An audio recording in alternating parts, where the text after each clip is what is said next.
Welcome to Good Advice Givers, the podcast where real stories meet real solutions.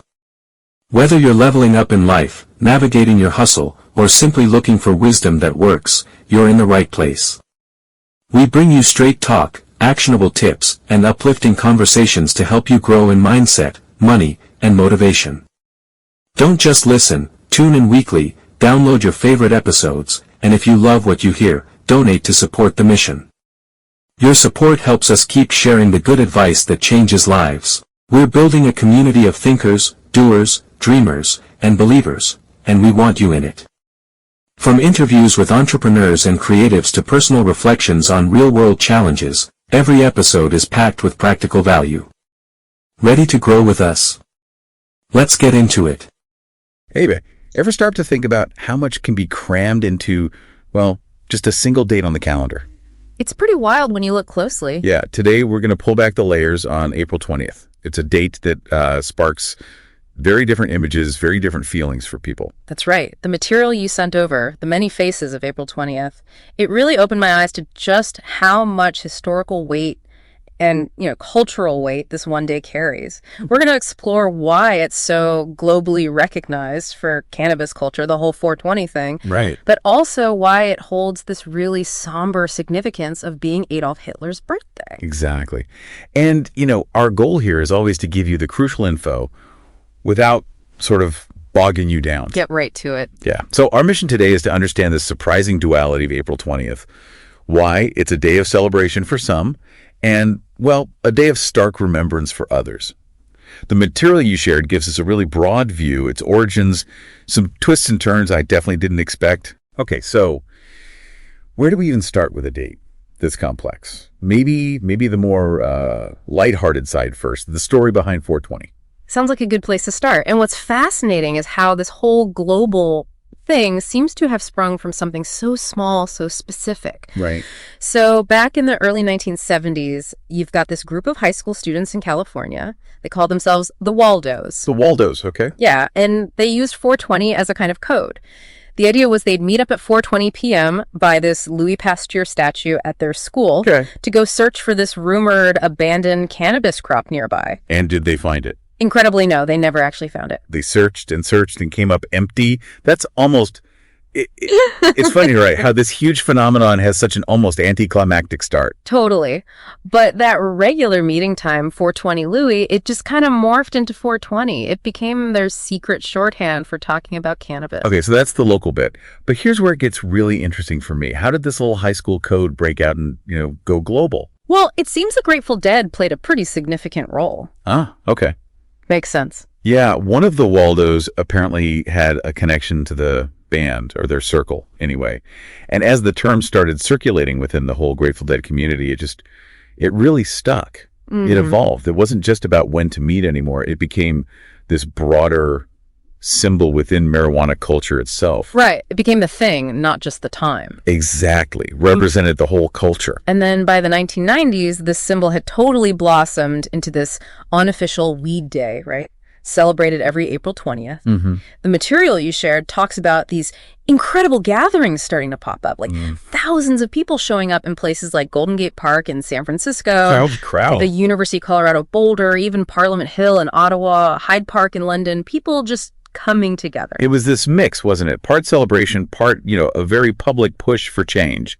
A protest, almost. Mm. Definitely. If you connect this to the bigger picture, you can really see it reflecting a shift, right? A real change in how society was starting to view cannabis. Absolutely.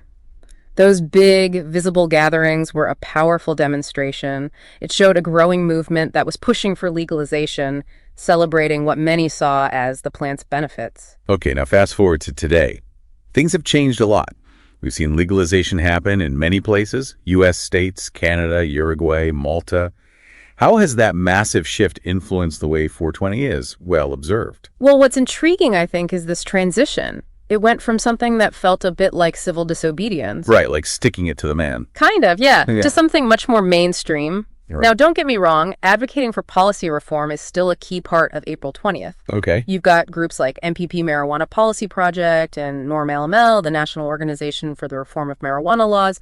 They're still actively using the day to push for things like federal legalization in the U.S. or addressing the, frankly, huge racial disparities in cannabis arrests. That's crucial work. Absolutely, and expungement, getting records cleared.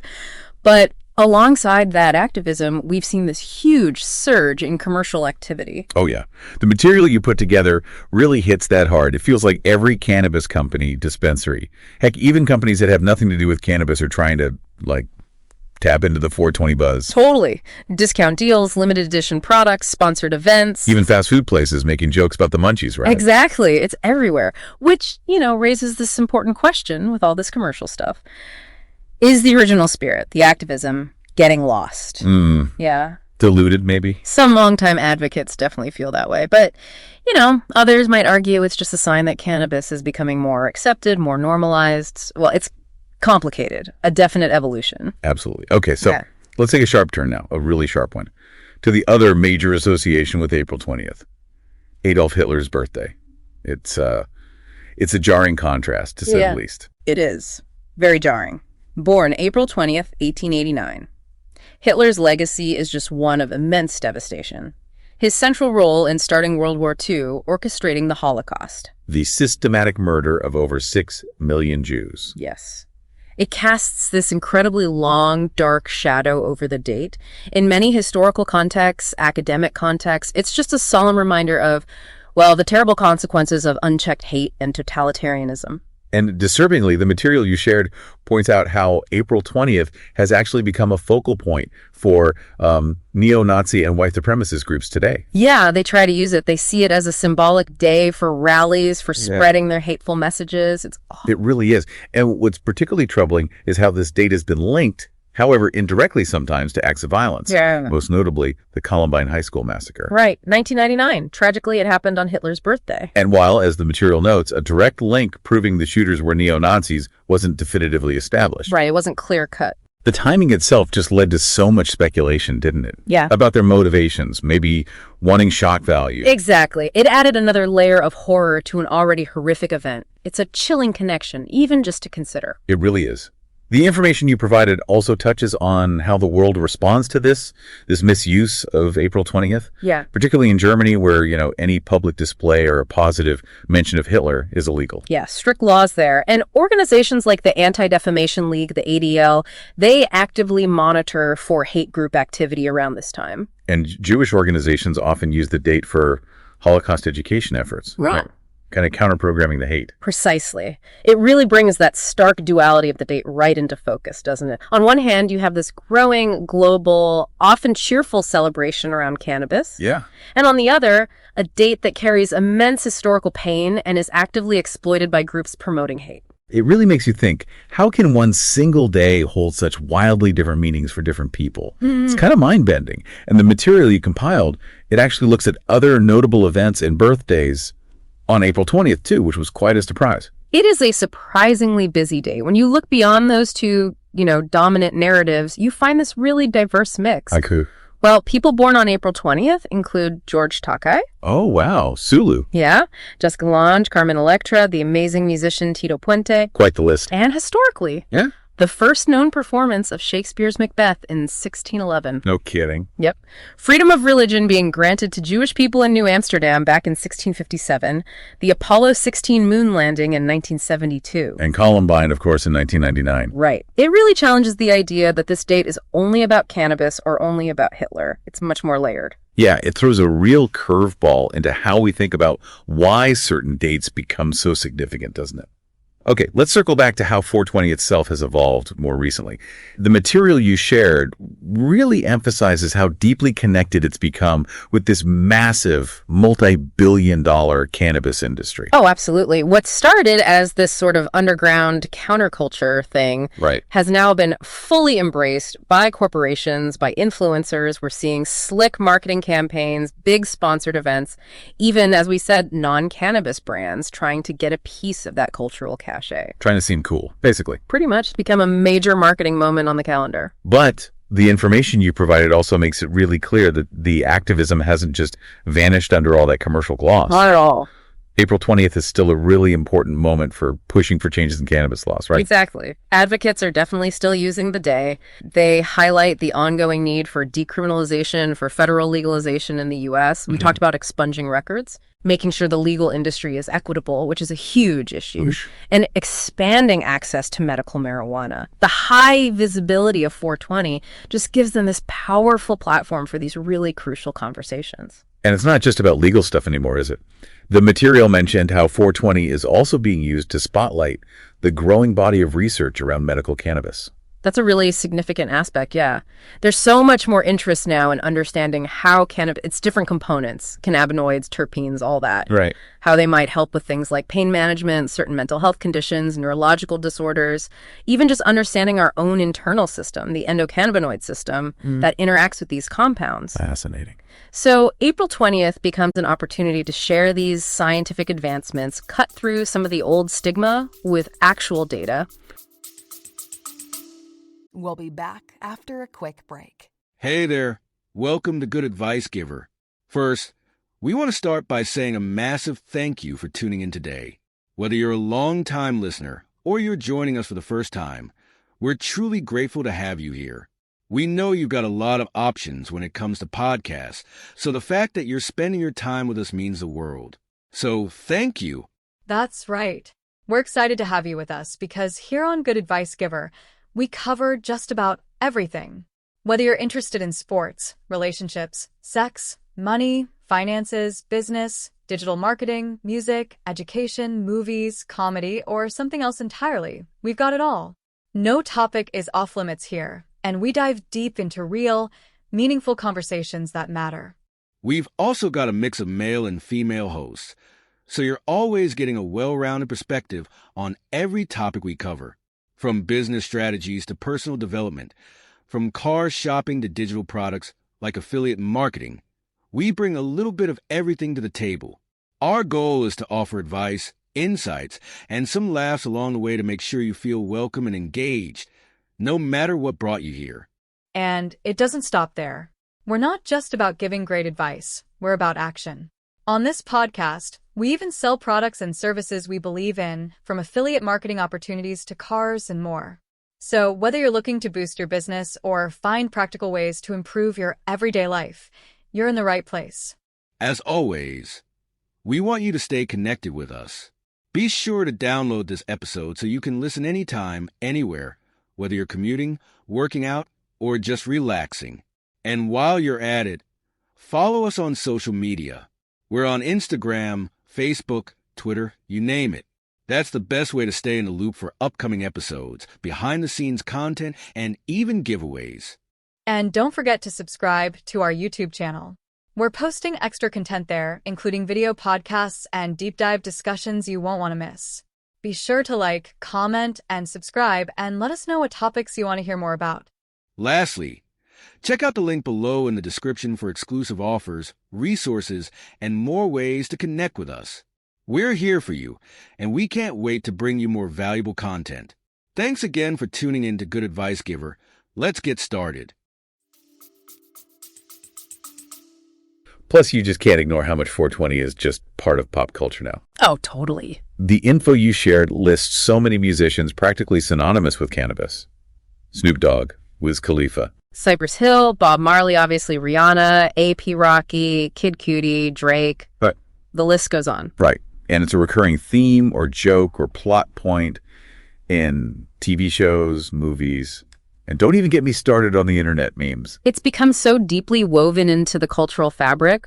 All those mentions, whether it's in song lyrics or, a funny scene in a movie, they all contribute to the ongoing normalization of cannabis. And it just further cements 420's place in the mainstream consciousness. Now, this next part of the material you put together I found really interesting.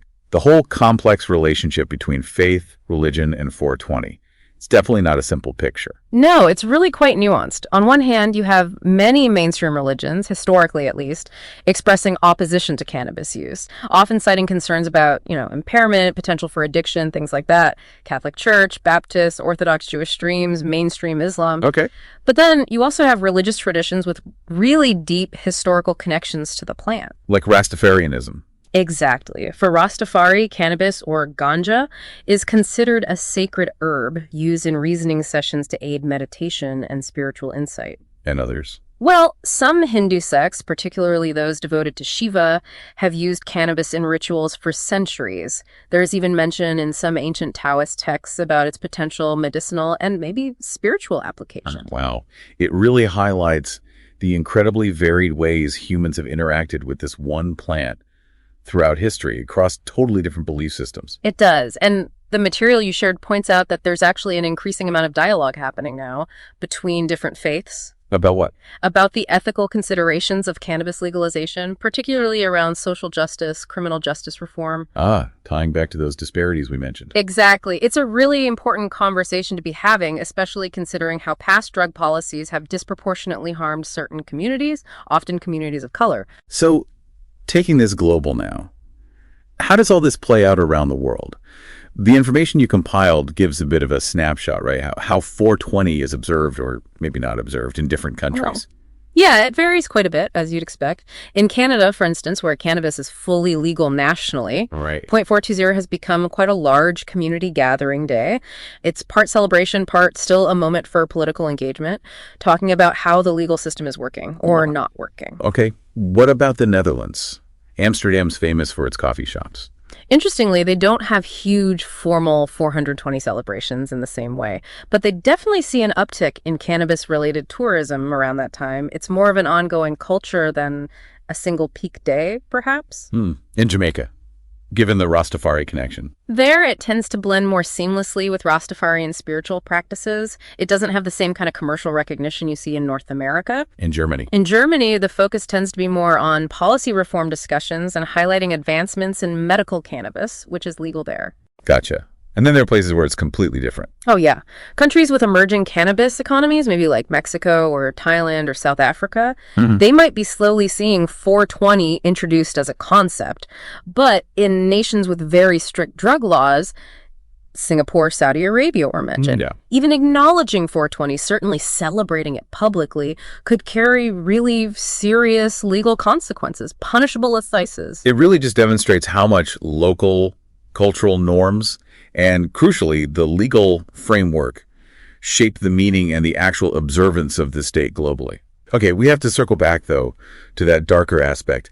It feels unavoidable. The tragic connection to the Columbine massacre and the way extremist groups have sort of co-opted April 20th. This is a really critical piece of the puzzle if you want to understand the full weight of April 20th. The Columbine High School shooting was just horrific, a generation-defining tragedy for many. Absolutely. And the fact that it occurred on Adolf Hitler's birthday just immediately led to this intense speculation about the shooter's motivations. Were they neo-Nazis? Was the date deliberate for that reason? Even though, as we said, that direct link wasn't definitively proven. Correct. But the association was made very publicly, very quickly. And the information you provided really emphasizes the lasting impact Columbine has had on how we think about school safety, obviously gun violence debates in the U.S., mental health awareness. It's a tragedy that continues to echo. And unfortunately, as we touched on earlier, April 20th has also become this date that white supremacist and other extremist groups have latched onto, precisely because of the Hitler connection. Yeah, they see it as a day to rally, to commemorate him, to promote their ideologies. Law enforcement agencies, groups like the Southern Poverty Law Center, they actively monitor for increased chatter and potential activity around this time. So there's a very real concern about hate crimes, symbolic acts of violence. Sadly, yes. It's a sobering reminder that these hateful ideologies are still present and vigilance is needed. And this all ties into how the media covers April 20th, doesn't it? Which is another point you raised in the material. The framing really matters. It matters hugely. Media framing really shapes public perception. So depending on the news outlet, the specific story focus, you might see April 20th presented primarily as a day of, lighthearted cannabis celebration. Yes, stoner holiday headline. Right. Or it could be framed as a solemn day to remember the atrocities of the Nazi regime. or a time to reflect on the tragedy of Columbine and discuss school safety, or even as a date where there's a heightened risk of terrorism or extremist activity. So many different angles. Exactly. And this varied coverage contributes to the complex, sometimes really conflicting public identity of April 20th. It makes you think about the psychology behind it all. Why do certain dates get so loaded with meaning? You introduced this concept in the material, temporal symbolism. Can you unpack that a bit? Sure. It's basically the idea from psychology and sociology that specific points in time dates on a calendar can become deeply connected to strong emotions, significant memories, shared cultural meanings, even specific behaviors. Dates acquire symbolic weight. April 20th is a really powerful, if complicated, example of this. It evokes such different, sometimes incredibly intense responses based on both collective history, like World War II or Columbine, and personal histories or affiliations, like being part of cannabis culture. Like other dates we think of, maybe 9/11 or December 25th or July 4th, they carry this heavy weight of shared experience and symbolic meaning. Precisely. Though April 20th is maybe unique in having such starkly opposing meanings attached to it simultaneously. Which leads us right to this central question that the material raises.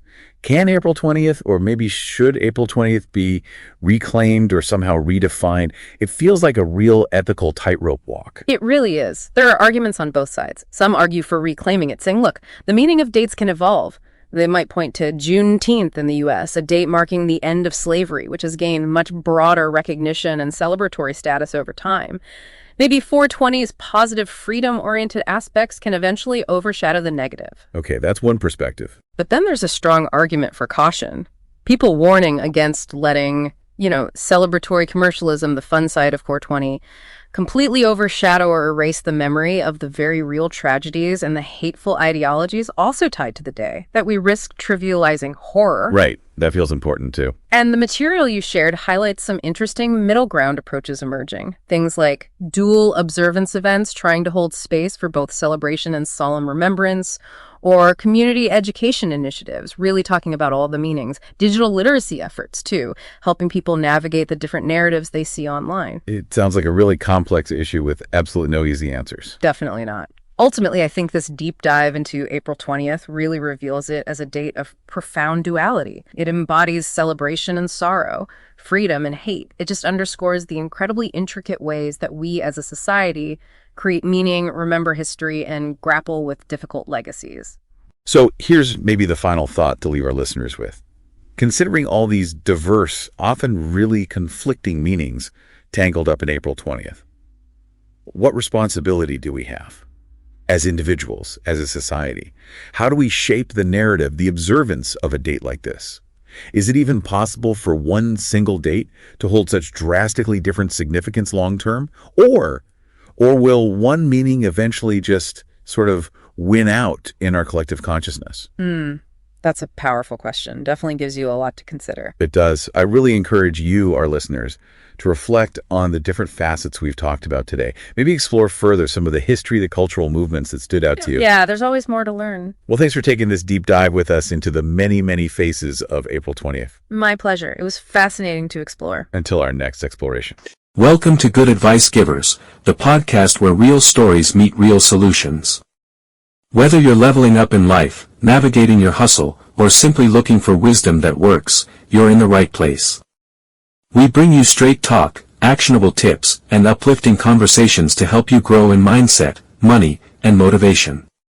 Don't just listen, tune in weekly, download your favorite episodes, and if you love what you hear, donate to support the mission.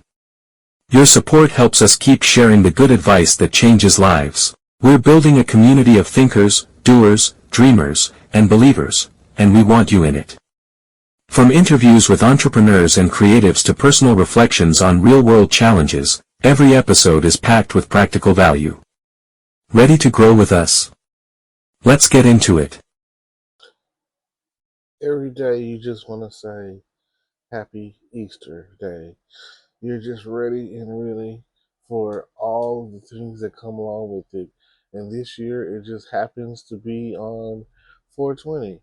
And everyone is here for the things that they are trying to figure out today.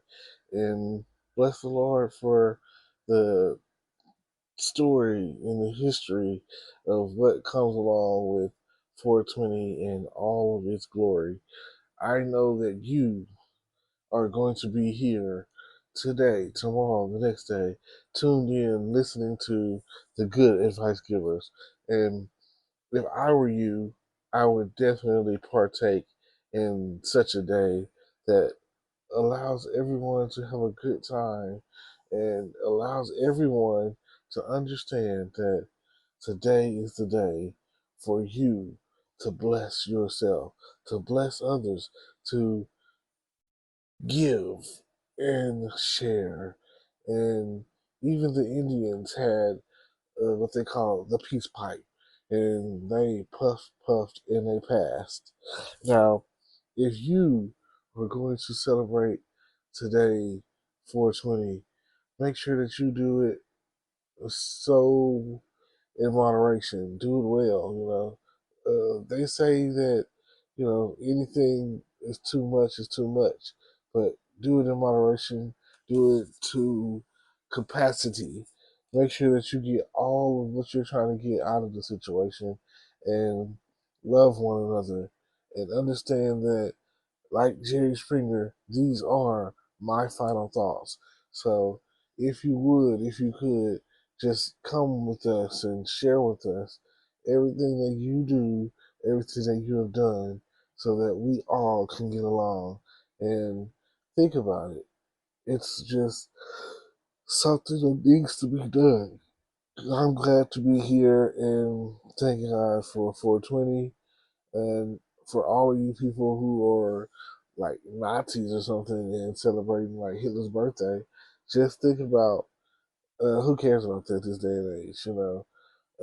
It's more about 420 celebration of like partaking in cannabis and the legalization of, let's say, marijuana. You got so many names. Just know that we all are in love with Mary Jane. Thank you for tuning in, and this is me signing off. Thank you.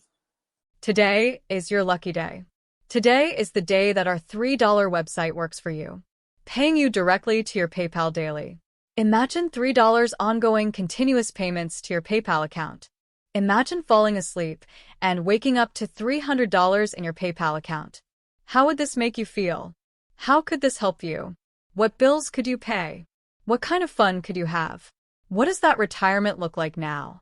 All for a one-time payment of $3. This website is DFY done for you, fully built and completely hosted, and never stops collecting payments for you. You have spent $3 on coffee on a regular, but that coffee won't help you create multiple streams of income. Click the link below.